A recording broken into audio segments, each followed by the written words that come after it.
Assalamualaikum warahmatullahi wabarakatuh. Bagaimana kabarnya pemirsa Basnas TV dimanapun Anda berada? Semoga kita semua selalu dalam lindungan Allah Subhanahu wa taala, selalu dijaga kesehatannya, selalu dilancarkan aktivitasnya dalam bulan suci Ramadan, walaupun kita dalam kondisi pandemi COVID-19. Senang sekali saya Saiful Bahri dari Basnas Microfinance dapat menjumpai pemirsa Basnas TV dalam kelas Microfinance online Basnas Microfinance, dan pada kesempatan kali ini kita akan sama-sama membahas mengenai salah satu materi yang akan disampaikan oleh salah satu orang yang luar biasa mengenai pengembangan wirausaha industri makanan inovatif rumah tangga berbasis olahan ikan, dan yang akan menyampaikan materi kali ini adalah salah satu guru besar IPB University yang bernama Prof. Ari Purbayanto. Sebelumnya mungkin kita bisa melihat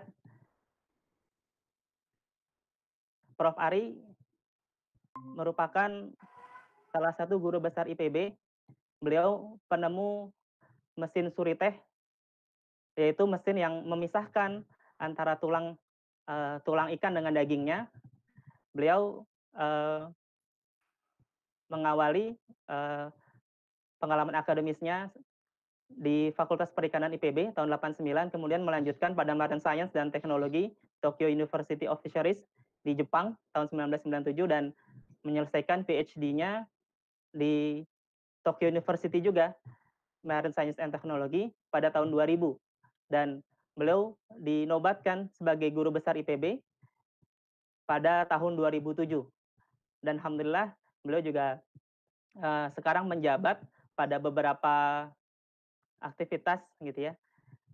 Saat ini beliau sebagai Sekretaris Umum Asosiasi Profesor Indonesia 2019 sampai 2024. Kemudian sebelumnya beliau seorang atase pendidikan dan kebudayaan KBRI Kuala Lumpur, Malaysia hingga tahun 2018.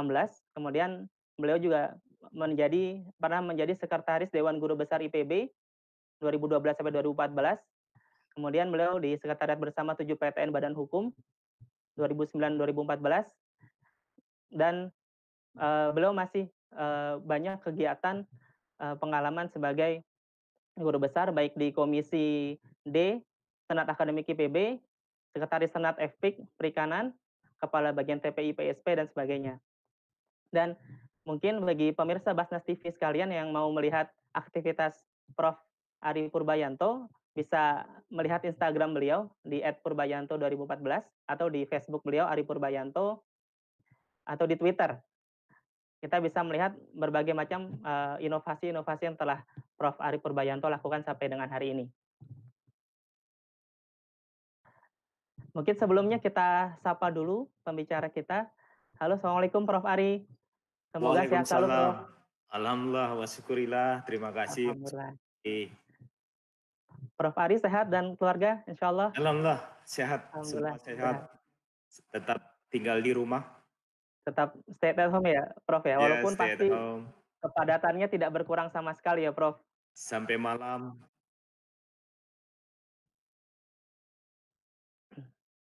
Alhamdulillah. Semoga kita semua selalu dalam lindungan kuasa Allah dan kesehatan, insya Allah ya, Prof. Berserta keluarga. Amin. Amin, insya Allah. Ya, pemirsa Basnas TV, hari ini kita akan membahas lebih jauh mengenai inovasi-inovasi yang bisa kita lakukan untuk mengembangkan usaha mikro. Sebagai informasi, Basnas Microfinance merupakan lembaga program di bawah Basnas yang memiliki 2.596 mitra mustahik, dan ada beberapa mitra mustahik Basnas yang juga pelaku usaha mikro dalam bidang olahan ikan, seperti siomay, otak-otak, bakso ikan, kerupuk ikan. Mungkin nanti seiring dengan yang disampaikan oleh Prof. Ari, kita akan bisa sama-sama belajar mengenai bagaimana bisa berinovasi dalam industri makanan olahan ikan dan bagaimana penerapan secara tepat gunanya. Insya Allah, mungkin langsung saya persilahkan Prof. Ari bisa menyampaikan sharing ilmu kepada kami mengenai pengembangan wirausaha industri makanan inovatif rumah tangga berbasis olahan ikan. Silakan Prof. Baik, terima kasih Mas Saiful Bahri, pemirsa Basnas TV yang saya hormati dan saya muliakan. Assalamualaikum warahmatullahi wabarakatuh.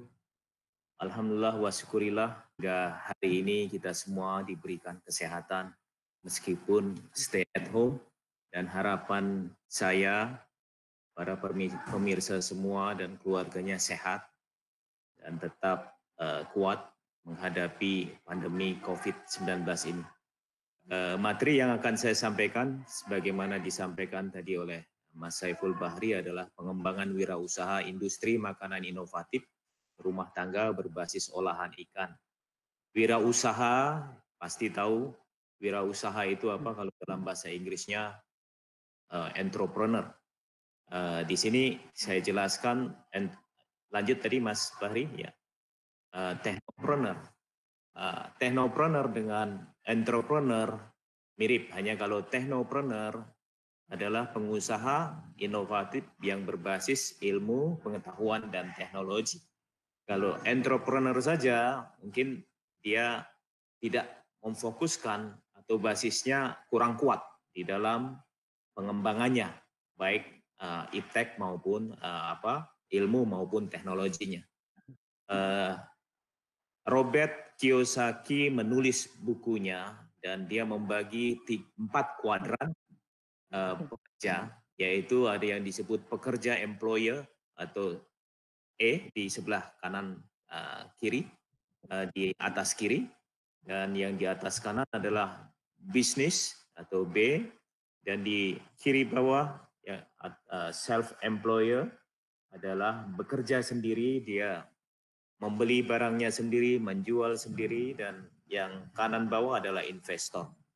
Dan dari pembagian ini ternyata dari 100 orang kaya di dunia itu 74% adalah businessman, yaitu di kuadran bisnis ini, yaitu orang yang melakukan kegiatan bisnis termasuk dalam entrepreneur, technopreneur.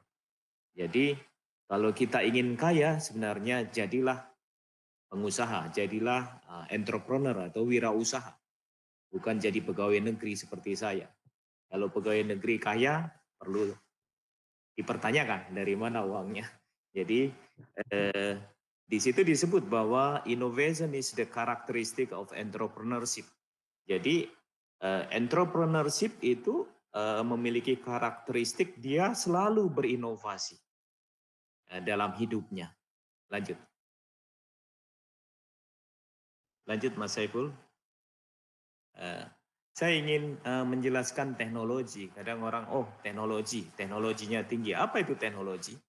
Teknologi itu sebenarnya seperangkat teknik atau metodologi atau metode yang digunakan yang berkaitan dengan taraf hidup manusia. Dalam hal ini ekonomi sebenarnya hanya untuk meningkatkan efisiensi dan efektivitas. Jadi dengan teknologi kita bisa memotong biaya karena lebih efisien biayanya, waktunya lebih cepat, produksinya lebih banyak.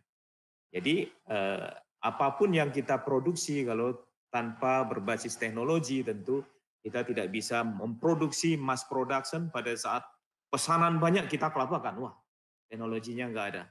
Pada saat kita diperiksa atau mengajukan sertifikasi, tidak higienis karena tidak menggunakan teknologi yang tepat. Lanjut Mas, ya. Kenapa perlu teknologi dalam wirausaha? Karena kebutuhan pasar. Kemudian solusi suatu permasalahan. Ada masalah, umpamanya kita ingin menghasilkan suatu produk yang higienis, skalanya, produksinya terjamin, selalu bisa kita tingkatkan. Kemudian karena aplikasi berbagai bidang ilmu, kita mengaplikasikan bidang ilmu dan kita juga ingin memperbaiki efektivitas tadi. Efektivitas dan efisiensi produksinya kalau kita manual, itu sangat tergantung orang dan sangat tergantung keterampilan, biasanya produknya tidak seragam. Kemudian karena kita ingin modernisasi. Jadi itu, jadi teknologi dihasilkan dari suatu penelitian pengembangan di kampus kami, di penelitian, masyarakatlah nanti yang kami berikan teknologinya. Nanti salah satu teknologi kami sudah diimplementasikan di masyarakat. Lanjut. Ini adalah aplikasi teknologi. Kita dulu tidak pernah membayangkan kalau beras paling kita tanak di rice cooker yang modern, kita makan. Tapi kita tidak pernah membayangkan ada beras instan. Oh, beras instan sekarang dijual dengan kemasan yang rapi, kita tinggal beli. Ternyata beras itu tinggal dimasukkan di microwave 5 menit langsung kita makan. Dan itu luar biasa. Harganya berlipat ganda dibandingkan hanya beras-beras biasa yang sudah ditanak jadi nasi. Kemudian kedelai jadi tempe. Ternyata kita lambat mengurus patennya sudah diambil Jepang. Kopi, kita lambat. Kenapa Starbucks padahal tidak punya kopi, tapi dia bikin brand merek yang ngetop. Tapi Indonesia sekarang hebat, sudah ada kopi macam-macam lah kopinya, mereknya. Ya merek lokal tetapi sudah digemari. Ada saya melihat banyak sekali ada forest macam-macam lah mereknya. Kemudian ayam, Kentucky juga. Kita juga sumber dayanya banyak. Ikan juga. Selama ini kita memakan ikan paling dibakar, digoreng. Kita tidak pernah berpikir ikan menjadi makanan camilan anak-anak di sekolah. Dibungkus rapi, dia tidak bau.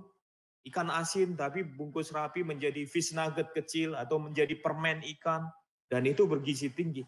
Kenapa kita nggak berpikir ada panganan ikan yang bisa dibawa? Dan itu semua harus membutuhkan teknologi dan inovasi. Jadi harus ada teknologi dan inovasi baru kita menghasilkan suatu produk yang inovatif tadi. Lanjut. Lanjut Mas Saiful. Jadi apa itu pengusaha inovatif?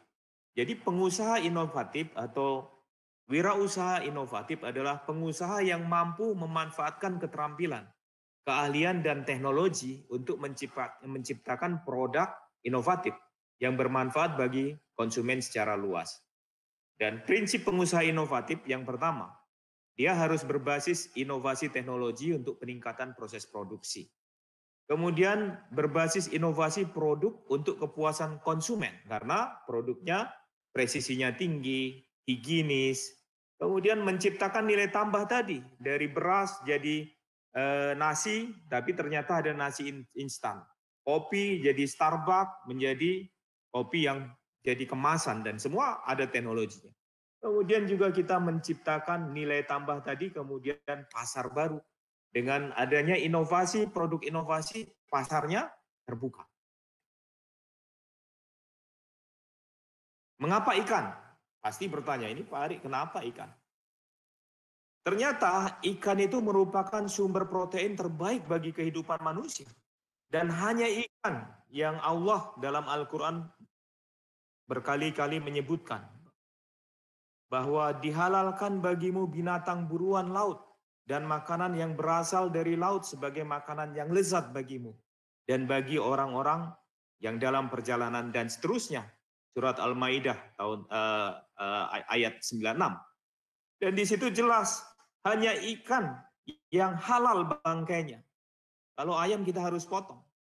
Ikan tidak perlu dipotong. Artinya Allah memberikan kemudahan. Ternyata di dalam daging ikan proteinnya sangat tinggi. Ikan juga mengandung asam lemak omega 3 yang tidak dimiliki atau dimiliki oleh hewan lain tapi kecil jumlahnya. Persentasenya kecil. Dan ini dibutuhkan untuk pertumbuhan otak. Jadi kalau anak, bapak dan ibu sejak di kandungan sudah diberi makan ikan, insya Allah menjadi anak yang cerdas. Dia memiliki kalsium yang tinggi, vitamin D dan fosfor yang dibutuhkan anak-anak untuk pertumbuhan tulang. Anak saya semua dari kecil saya beri makan ikan.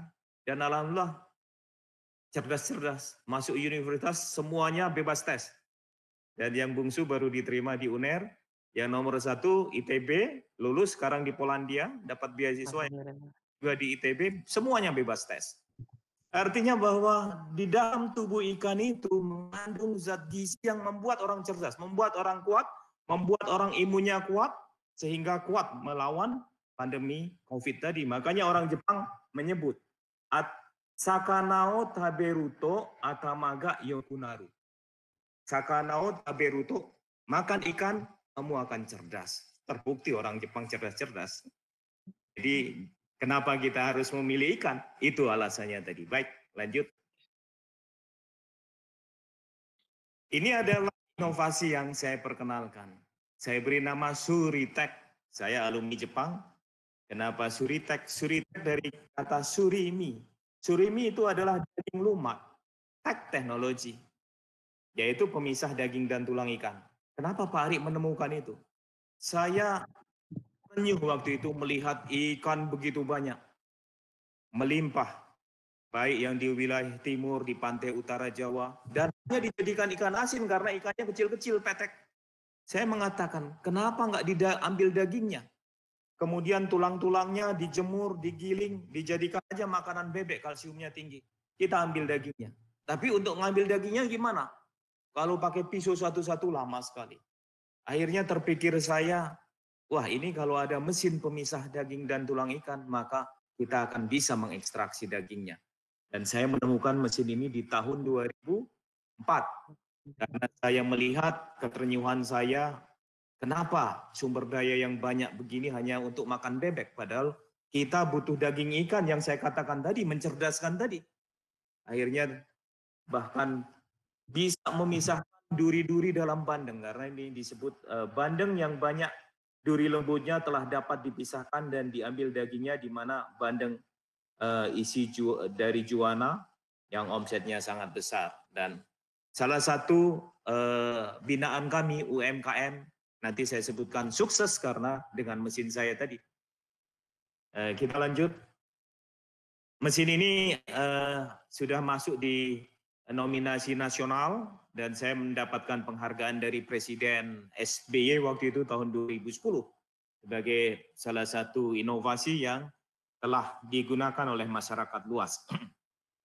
Ini adalah spesifikasi mesin Suritek. Mesinnya kecil yang ternyata mesin ini wattnya juga hanya 400 watt karena kami sesuaikan untuk kebutuhan rumah tangga UKM.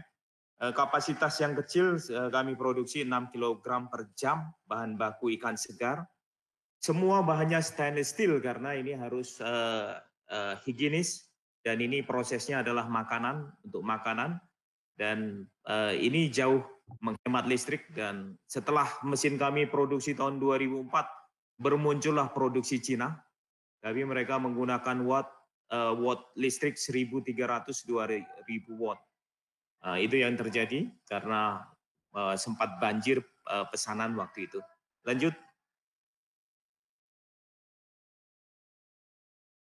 Ini adalah bagian-bagian mesin Suritek yang kami ciptakan tahun 2004 dan kami produksi sampai 2014 terakhir. Setelah itu krisis kita, industri kita juga hampir gulung tikar. Ini adalah corong pemasukan ikan-ikan segar yang sudah disiang kepalanya dibuang, kita masukkan. Dan nanti akan keluar adalah output yang disebut surimi atau daging lumat. Nah, ini daging lumat. Ini ada on off-nya di sini, scraper. Jadi nanti tulang-tulang sisik-sisiknya akan terpisah kita di sini. Ini tulang-tulang sisik-sisiknya sudah tidak ada dagingnya dan bisa kita jemur untuk makanan yang mengandung kalsium tinggi. Lanjut.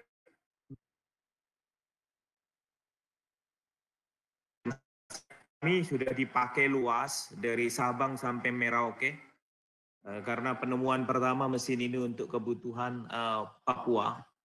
Tahun 2005 kami mengangkat 2 mesin, kami bingung karena waktu itu kalau di laut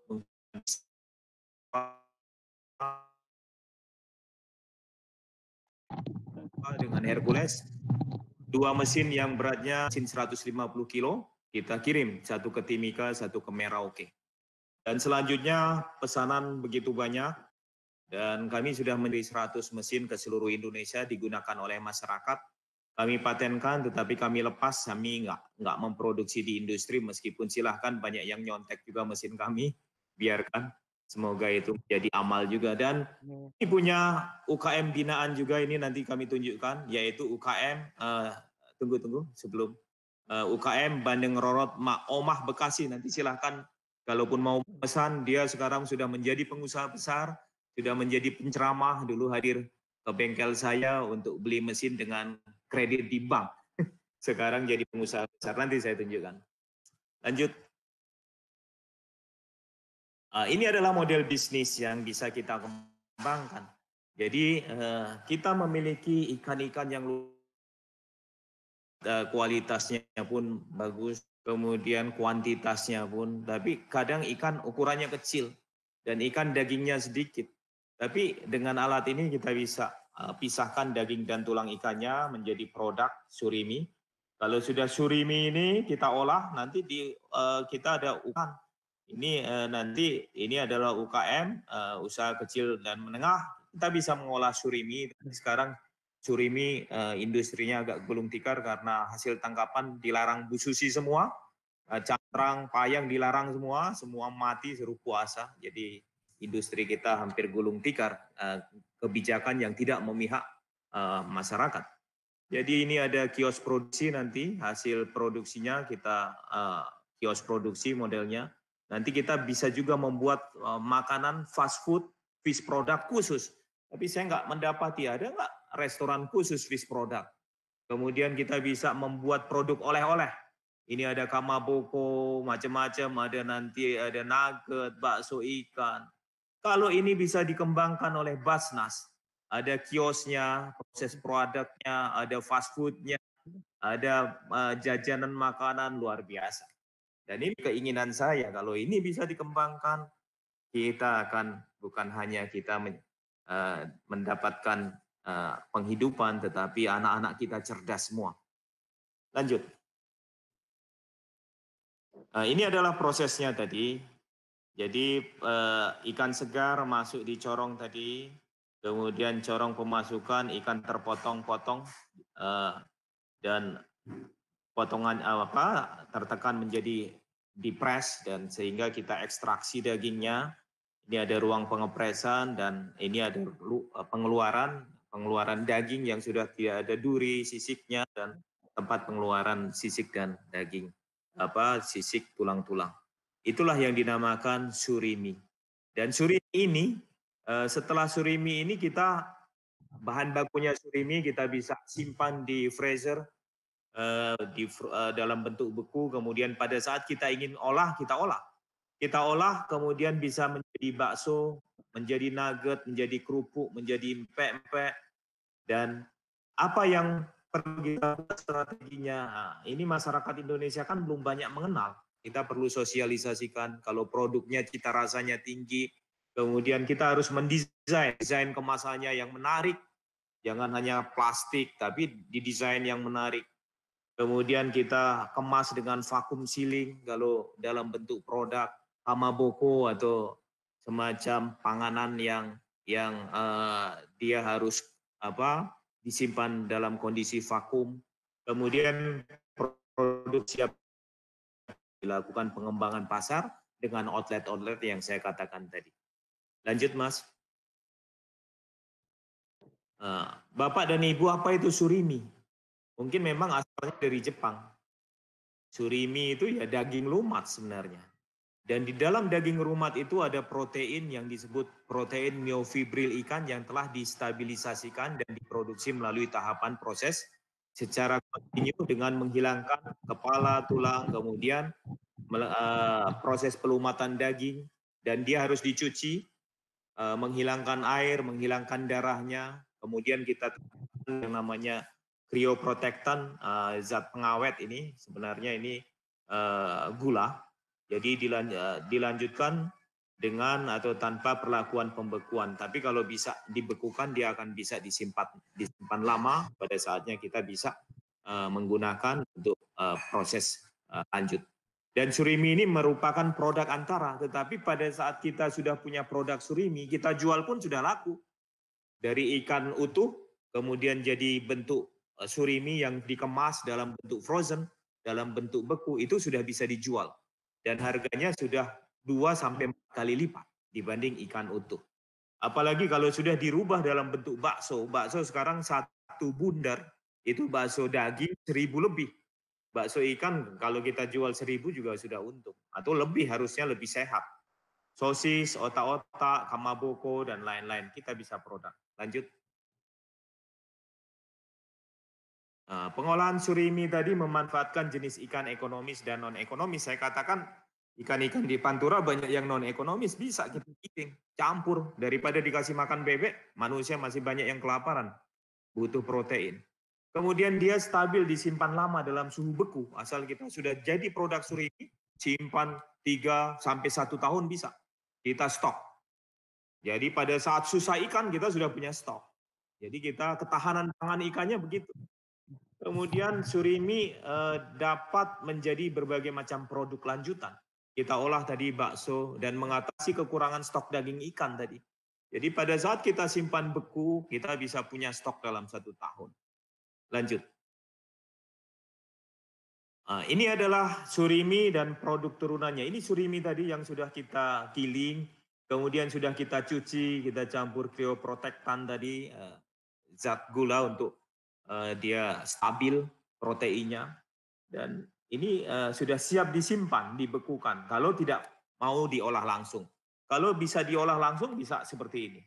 Kita bisa ini kita olah, ini kamaboko. Kalau di Jepang sampai seindah ini.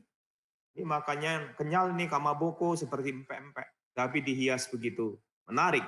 Dibawa anak sekolah juga nggak malu. Kalau dibawa ikan asin kan, wah kamu kok bawa ikan asin, kamu bawa terasi. Bawa ini kan keren. Itulah yang kita harusnya merubah, mengolah ikan menjadi produk yang bagus dan mengandung gizi tinggi. Lanjut. Nah ini produk binaan kami di UKM di Siantan, Kepulauan Anambas, kami latih dulu. Produknya fish nugget, bakso ikan, otak-otak, mereka sudah jual. Dan ini UKM. Mereka baru punya IPRT, hanya di sini kemasannya belum bagus karena memang masih dijual lokal. Nanti kalau kita harus jual lebih bagus lagi, kita harus mendesain kemasan. Lanjut. Lanjut, Mas. Ini saya melatih beberapa wilayah dari Sabang sampai Merauke. Ini pelatihan penggunaan mesin kami dan pengolahan ikan di Pompes Hidayatul Komariah Bengkulu. Lanjut. Kami dan tim tentunya, saya yang menjadi leadernya. Ini pelatihan di Natuna, tadi produknya yang sudah kita tunjukkan tadi. Lanjut. Ini pelatihan pengoperasian di industrial plant di Lampulo. Jadi mesin saya ada yang dibeli oleh industri. Tapi kapasitasnya yang besar, dan ini di Lampulo. Kami melatih juga. Biasanya mereka beli mesin, Pak Ari, kami dilatih sampai kami membuat produk. Ini di Lampulo. Lanjut. Ini saya memperkenalkan. Ini UKM binaan saya. Anda bisa lihat nanti pemirsa TV Basnas bisa mengecek langsung Bandeng Rorot dan sudah luar biasa. Namanya Pak Afif, bilang aja dari Prof Ari nanti. Beliau dulu datang dengan istrinya datang ke bengkel saya, Pak Ari, saya mau beli mesin Pak Ari. Saya nggak mampu, masa Pak Ari jual 20 juta. Saya bilang saya hanya mengambil untung 5 juta Pak Afif. Tolonglah kurang Pak Ari. Ya udah dia mengatakan saya pengusaha rumahan Pak Ari, hanya berusaha dengan istri saya memproduksi bandeng rorot. Tapi satu hari saya hanya bisa memproduksi bandeng itu hanya puluhan Pak Ari, 30 ekor, kemudian 40 ekor. Saya ingin meningkatkan kapasitas dengan mesin supaya produksinya besar, higienis. Tapi saya nggak mampu beli ini. Udah Pak Afif, saya bantu Pak Afif. Saya beri harga 15 juta. Oh senang sekali, saya nggak ambil untung, saya bilang. Karena ini siapa tahu nanti sukses. Oh iya Pak Ari, pinjam uang di bank. Pinjam datang, saya buatkan mesin, saya antar. Saya latih, dia olah, terus Pak Ari ini bagus. Sekarang kita bisa memproduksi satu hari minimal 300 bandeng rorot. Tergantung pesanan. Pesanannya stabil, Terus Bandeng Roro ditingkatkan kemasannya, kemudian dia mendapatkan sertifikasi MUI karena bersih. Karena menggunakan mesin. Kalau dulu pakai tang, ditarik pakai tang. Coba kalau tangnya karatan. Kalau ini nggak pakai tang, pokoknya sudah dikeluarkan kulitnya itu tinggal masuk mesin, sudah bebas duri-duri kecil tinggal dia olah dimasukkan lagi. Coba lanjut. Bayangkan, ini produknya. Sudah kualitas ekspor. Jadi sekarang Pak Afif sudah memiliki sertifikasi MUI, IPRT, sekarang beliau laku di mana-mana. Sebagai motivator, dulu beliau saya ajak ikut. Wah, kalau saya sedang memberi kuliah begini, pelatihan Pak Afif di sini. Pak Afif saya kenalkan sebagai pengusaha rintisan yang menggunakan mesin saya dan alhamdulillah sekarang produknya luar biasa. Ini produknya lezat dan kemasannya sudah bagus. Saya bilang kemasannya juga harus diperbaiki. Dan sekarang beliau sudah menjadi pengusaha mandiri berbasis UKM dan saya yakin para pemirsa semua kita bisa menjadi pengusaha karena kita harus kaya, jangan yang kaya yang lain gitu. Tapi orang muslim harus kaya karena kalau kita tidak kaya, kita tidak bisa beramal, boro-boro bangun masjid. Kalau kita kaya, kita bisa banyak membantu orang banyak. Lanjut. Ini UKM KUB Hurip Mandiri saya tunjukkan ya. KUB Hurip Mandiri karena kasihan sekali KUB waktu itu nggak mampu membeli mesin. Akhirnya saya membuat proposal ke Iptek Dalipi. Saya dapat dana untuk bantuan. Saya belikanlah mesin yang saya produksi sendiri, tapi uangnya bukan dari saya minta.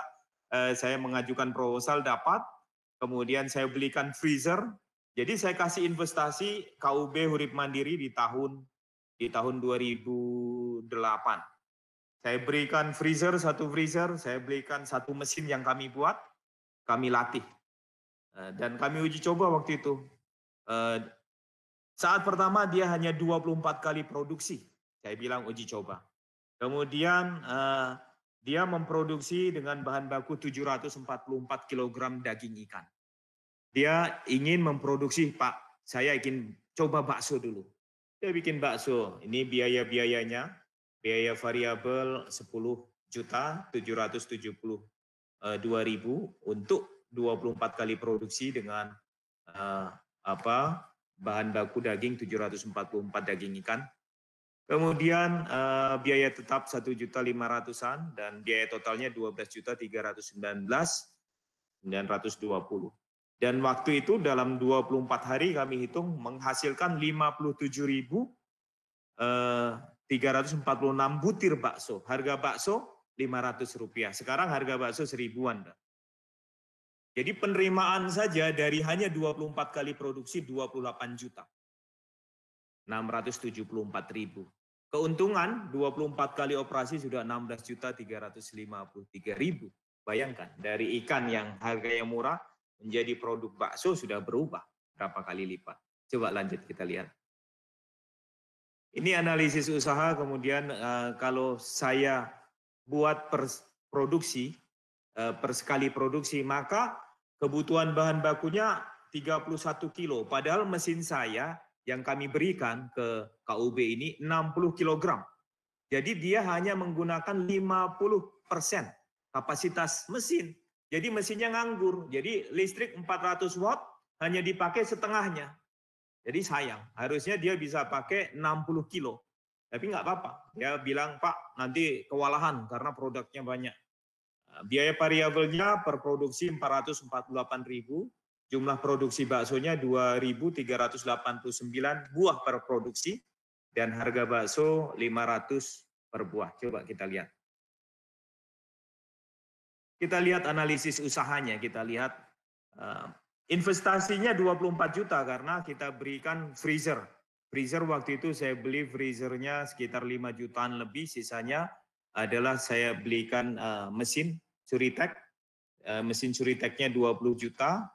20 juta kurang, saya kasih diskon waktu itu 15 juta atau berapa, lupa 16 juta. Karena sisa-sisanya kami belikan ada mixer dan lain-lain, pokoknya total investasinya 24 juta. Kita hitung dalam analisis usaha 1 tahun. Kebutuhan bahan baku daging ikan 6.200 dan biaya variabelnya menjadi 89 juta lebih. Biaya tetapnya 12 juta lebih, biaya totalnya 102 juta 665 dan jumlah produksi baksonya segini. Keuntungannya 136 juta 234. RC rasionya 2,33. Kalau dalam ilmu ekonomi 1,5 ke atas sudah untung. Ini untungnya lebih. Dan payback period untuk mengganti investasi hanya 3 bulan. Sama dengan Pak Afif. Waktu Pak Afif datang ke saya, kemudian saya tengok 6 bulan kemudian, Pak Afif, mesin yang kemarin beli udah lunas. Sudah Pak Ari, sambil tertawa dia. Berapa bulan? Kurang dari 6 bulan saya sudah lunas, sudah untung. Itu artinya dia telah menerapkan teknologi. Jadi pengusaha yang menerapkan teknologi. Lanjut, karena waktunya juga terbatas. Jadi Bapak Ibu pemirsa TV Basnas, bermimpilah setinggi langit. Karena bila mimpinya tinggi tinggi langit, jika engkau jatuh, engkau akan jatuh di antara bintang-bintang luar biasa. Jadi jangan takut bermimpi, saya cukup segini. Tidak. Bapak Ibu bisa. Kenapa orang yang di sana bisa kaya? Kita tidak bisa. Bisa, saya pikir. Mamjada wajada pasti bisa. Insya Allah. Dan terakhir, penutup saya, jadilah pengusaha sukses di negeri sendiri, yaitu menjadi pengusaha inovatif yang handal, berbasis ilmu, pengetahuan, dan teknologi. Dan ini saya menerima penghargaan Rintisan Teknologi Nasional 2010. Saya diundang ke Istana Negara karena mesin saya telah bisa dimanfaatkan oleh masyarakat dari Sabang sampai Merauke. Insya Allah mereka bisa sejahtera dengan alat tersebut, dan pemirsa semua bisa membeli bandeng rorot, silahkan dihubungi di Bekasi dan silahkan bertanya bagaimana awal mula sampai menjadi pengusaha sukses saat ini. Terima kasih pemirsa sekalian, itu yang saya sampaikan. Mungkin waktunya saya kembalikan ke Mas Saiful Bahri. Nanti kita bisa berdiskusi. Terima kasih. Wabillahi taufiq wal hidayah. Wassalamualaikum warahmatullahi wabarakatuh. Waalaikumsalam warahmatullahi wabarakatuh.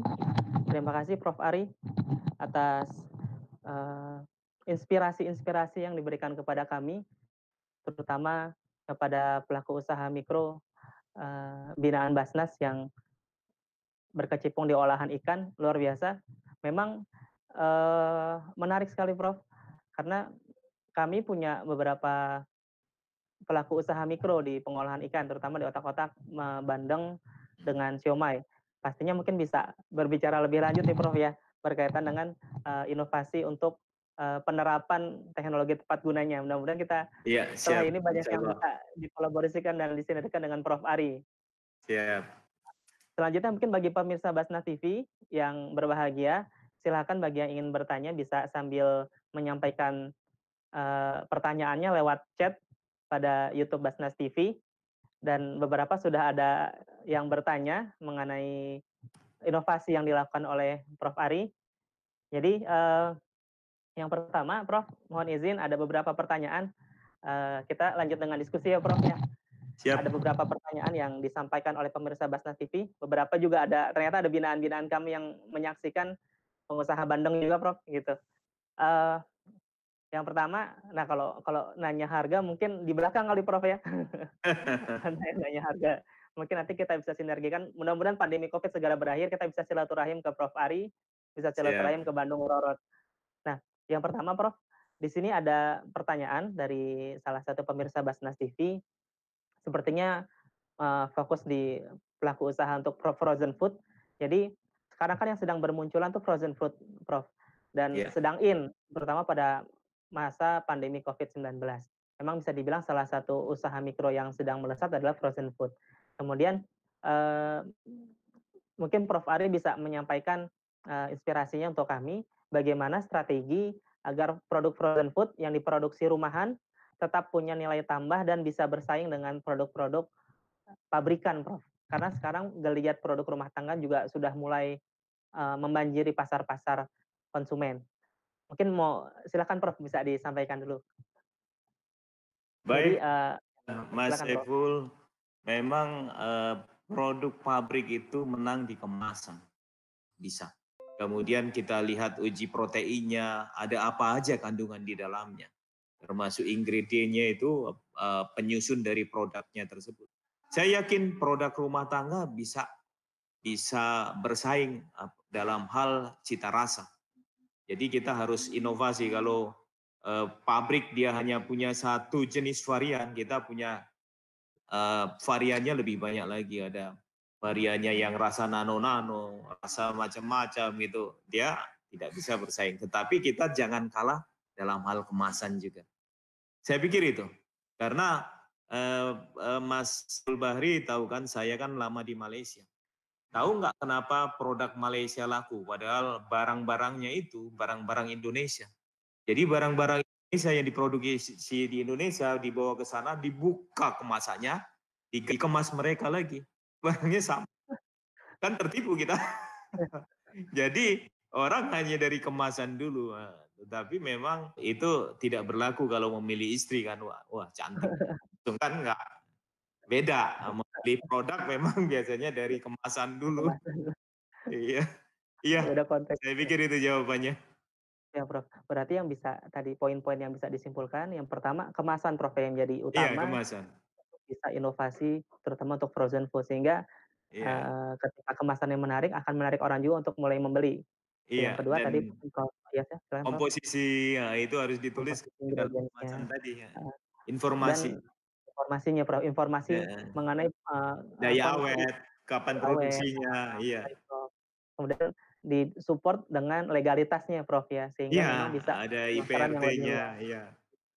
Dan Jadi Suritek ini tidak ragu. mudah-mudahan jadi salah satu, solusi. Sebenarnya memang permasalahan industri, usaha mikro nih, Prof, kalau di binaan kami, memang susah untuk masuk untuk izin PIRT, Prof, karena itu permasalahan Iya, higienis, kan iya, seperti itu, karena Prof. higienis. Saya mengawal yang di Anambas itu punya IPRT, yang di Pelabuhan Ratu juga sudah.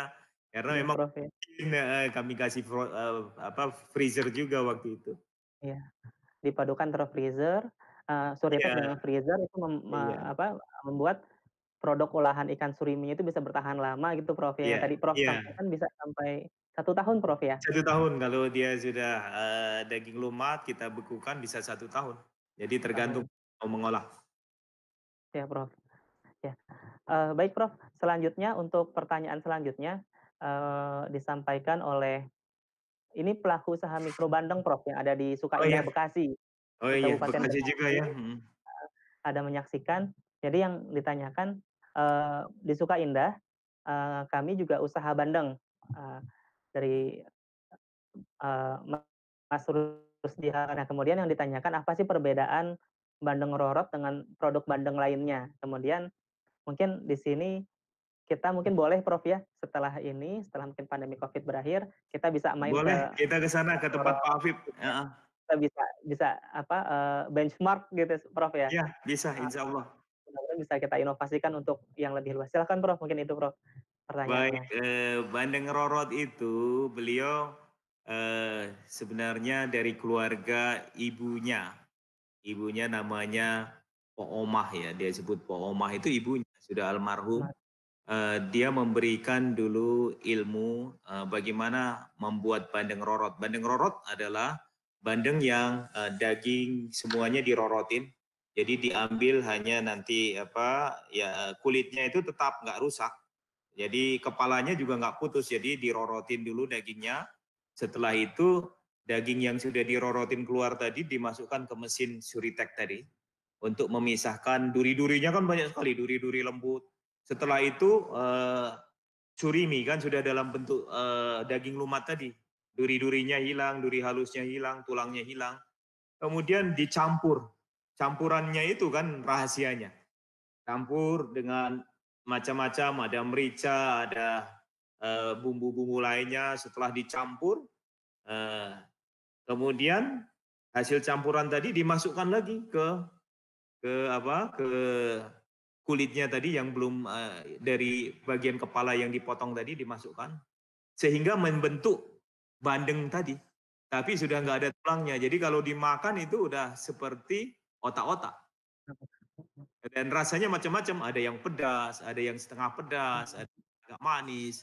Tapi cita rasanya dibuatlah bermacam-macam cita rasa oleh Pak Afif ini. Nah, itulah inovasi beliau. Beliau membuat cita rasa khas yang mungkin agak berbeda dengan produk lainnya. Jadi bentuknya masih bandeng utuh.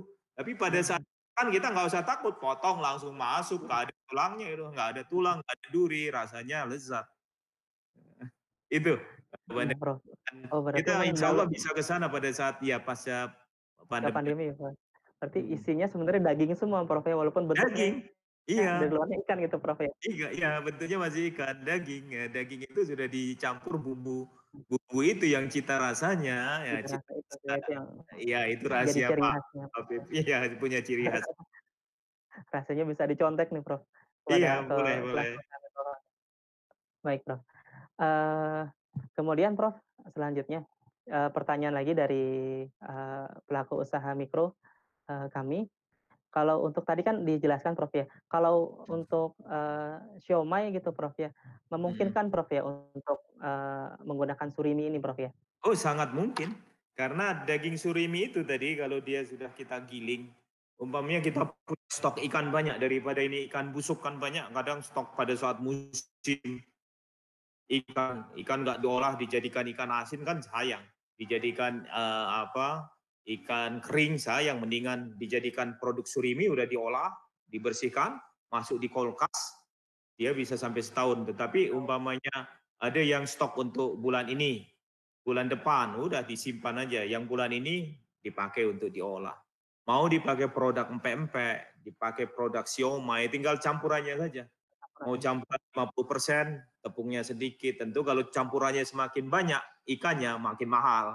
Tapi yang dijual empek-empek, dijual siomay, kan ikannya hanya sedikit.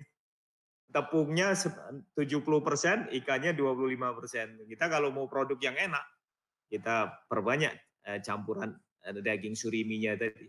Tinggal diolah. Dan itu kita bisa punya stok sampai 1 tahun, dan kita bisa mengolah apapun. Sebenarnya kalau dia memproduksi rumah makan pempek, dia nyetok aja surimi, udah tenang. Dan waktu itu mungkin belinya saat harga ikan melimpah, di stok dia punya satu freezer yang ukuran 1 meter kubik atau 2 meter kubik, sudah tenang. Tinggal diolah setiap saat.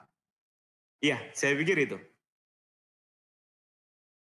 Halo, Mas Saiful, sinyal kelihatan.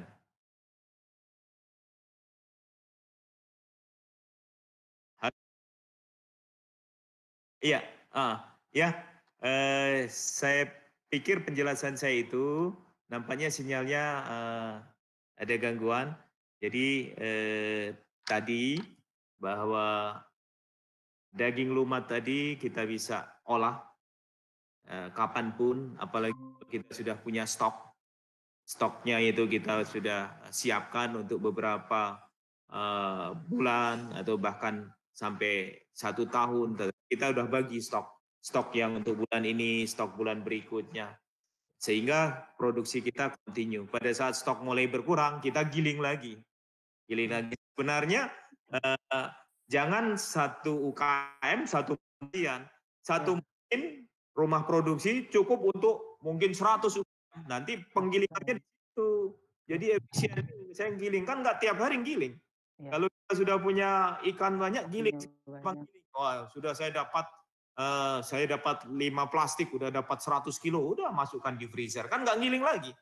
Jadi nanti mesinnya cukup satu, tapi dia punya UKM mikro pengolahan ikan itu dikelilingi di situ dengan satu mesin sudah cukup. Jadi efisien. Nah, itu Mas Saiful. Baik, Prof. Kemudian ini Prof, kalau untuk berbagai macam jenis ikan ya Prof ya, yang bisa Selama diproses di ini ikan suriminya itu? laut, ya, ikan laut sudah seluruh jenis ikan. Bahkan ikan air tawar di wilayah Kalimantan, mesin kami pertama di wilayah Kalimantan, itu dia pakai ikan tawar seperti ikan baung itu ya, ikan patin, itu bisa. Oke. Ya, yang tidak Bisa itu kalau ikan lele, bisa agak. Oh iya, Ikan lele itu karena dagingnya itu nempel di daya rekatnya kuat di tulang-tulangnya. Bisa, tetapi dia tidak terlalu bersih untuk ikan lele. Tapi untuk ikan patin bisa, ikan patin sudah di Kalimantan bisa. dicoba. Iya, semua hampir seluruh jenis ikan bandeng yang durinya halus pun bisa. Bisa. Iya, Baik, Prof. Kemudian ada yang menanyakan nih, Prof. Kira-kira kan Profesor Ari kan sudah lama di Jepang, Prof, ya, untuk studi dan sudah melihat berbagai iya, macam inovasi-inovasi terkait olahan ikan di Jepang. Mungkin bisa Prof inspirasikan kepada kami bagaimana sih bisa Jepang itu punya produksi dan usaha olahan ikan yang begitu luar biasa sampai sekarang dan paling terkenal kan di Jepang. Bahkan banyak juga di-copy di Indonesia gitu, Prof. iya. Satu hal orang Jepang memang sejak zaman zaman peradaban awal di Jepang, mereka makannya memang ikan. Bahkan babi itu baru masuk karena dikenalkan Cina. Mereka hampir jarang makan babi kalau dulu orang Cina nggak memperkenalkan. Karena dulu mereka juga belajar kanji, ternyata kanjinya Cina itu. Hurufnya Cina yang disimplifikasi. Jadi mereka sejak awal sudah mengenal laut dan ikan. Dan ikan itu mereka olah dengan berbagai macam olahan, tetapi umumnya dalam bentuk fresh. Jadi mereka tetap mempertahankan freshness-nya.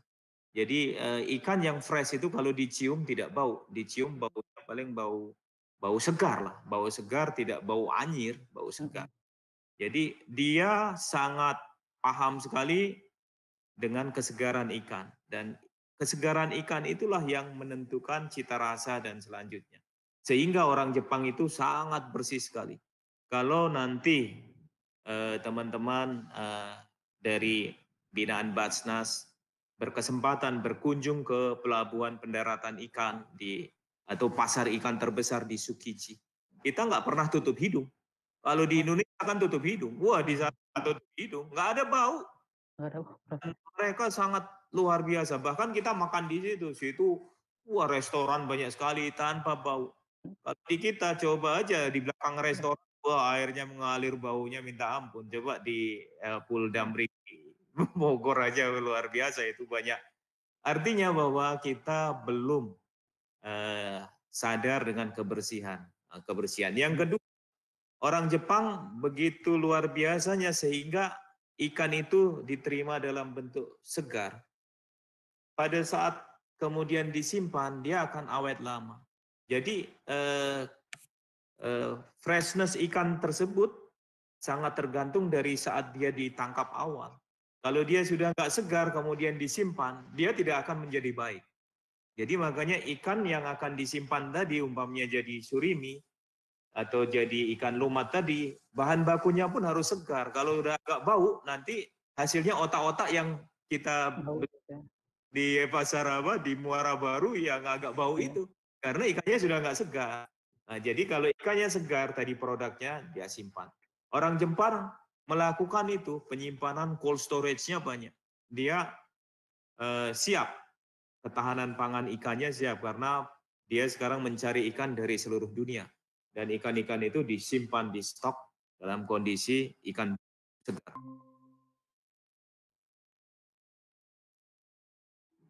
Saya pikir itu Mas Saiful Bahri. Baik, Prof, Ya, luar biasa. Artinya memang ini sangat tepat guna, Prof, untuk pelaku usaha mikro, kami, terutama pelaku usaha mikro kecil yang, mungkin tadi Prof sampaikan, untuk satu mesin ternyata bisa digunakan rame-rame, rame-rame. iya, bisa untuk rame-rame, bahkan mungkin Ya, untuk pelaku yang kan kalau di Basnas ini, Prof, pelaku usaha mikro kita kecil sekali gitu, Prof, ya, karena memang iya, mereka mustahik gitu kan ya, dengan modal yang sangat-sangat terbatas. Mungkin dalam tanda kutip bisa juga digunakan untuk, satu desa gitu, Prof, ya. satu desa, benar Mereka benar, bisa satu bisa desa, satu iya desa gitu. Bahkan ini bisa iya jadi salah satu, apa, roda kebangkitan ekonomi desanya ketika desanya punya satu mesin Suritek, desa-desa iya yang berbasis pesisir gitu, Prof, ya, sehingga iya, bagus mereka itu bisa dibina terus. membangkitkan dan, membuat sentra olahan ikan di satu desa Iya, tersebut ya, Prof. iya. Bisa itu, sangat bisa. Baik Prof, eee, mungkin dari Prof Ari, terakhir ada closing statement atau ada pesan buat kami, para pemirsa Basnas TV, kemudian mungkin kepada para pendamping-pendamping lapang kami, Prof, yang mendampingi para pelaku usaha mikro, dan kepada para pelaku usaha mikro kami yang olahan ikan, mungkin dari Prof Ari ada inspirasi, ada closing statement inspirasi yang bisa membuat kita jadi Baik, tergugah gitu, Prof. Silakan. baik, terima kasih Mas Saiful Bahri. Indonesia dianugerahi oleh Tuhan kekayaan alam yang luar biasa. Kita memiliki segalanya, tidak seperti orang Jepang, susah hidupnya karena alamnya tidak sekaya Indonesia. Kita ke laut, ikan kita banyak. Kita ke hutan, kayu kita banyak. Kita juga ke ladang-ladang, tumbuhan hidup dengan sendirinya. Tapi kita kadang apa yang dibilang di Al-Quran, kufur nikmat juga. Kita karena kufur nikmat, kita lalai, kita abai, sehingga kekayaan alam kita itu diolah oleh orang lain. Karena kita sendiri abai, kita sendiri malas. Maksudnya malas artinya, saya begini saja sudah hidup. Kita cenderung pasrah.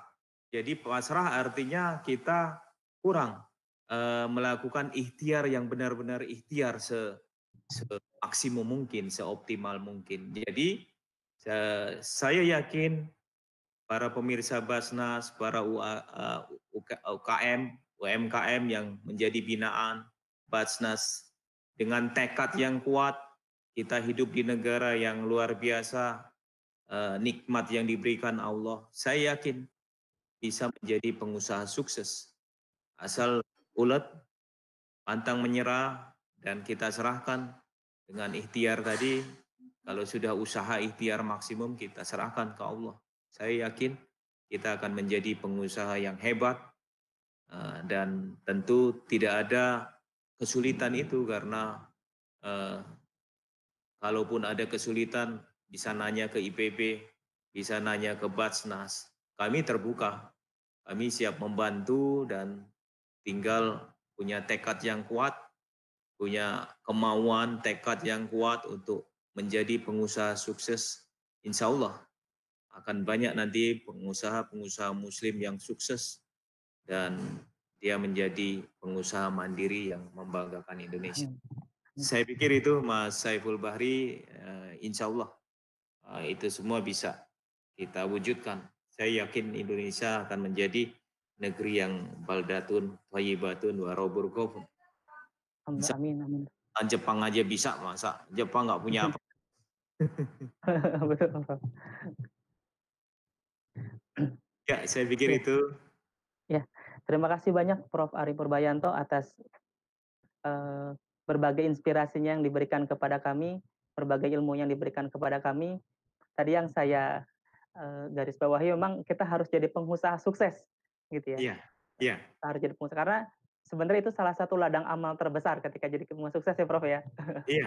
Dan kemudian kita juga mengambil inspirasi dari Prof Ari mengenai inovasi bahwa tergugahnya Prof Ari untuk bisa memberikan kebermanfaatan yang luas bagi masyarakat, terutama bagi Indonesia.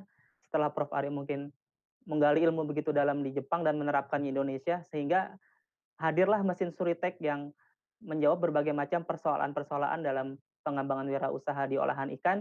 Mudah-mudahan ini juga jadi inspirasi sendiri buat kita Amin, semua, para pemirsa Basnas TV. Kita juga mudah-mudahan bisa mengikuti jejak Prof Ari, punya amin, amin, inovasi-inovasi yang genuine, yang memang uh, harus datang dari perasaan yang tulus untuk memberikan kebermanfaatan bagi masyarakat. Mudah-mudahan amin.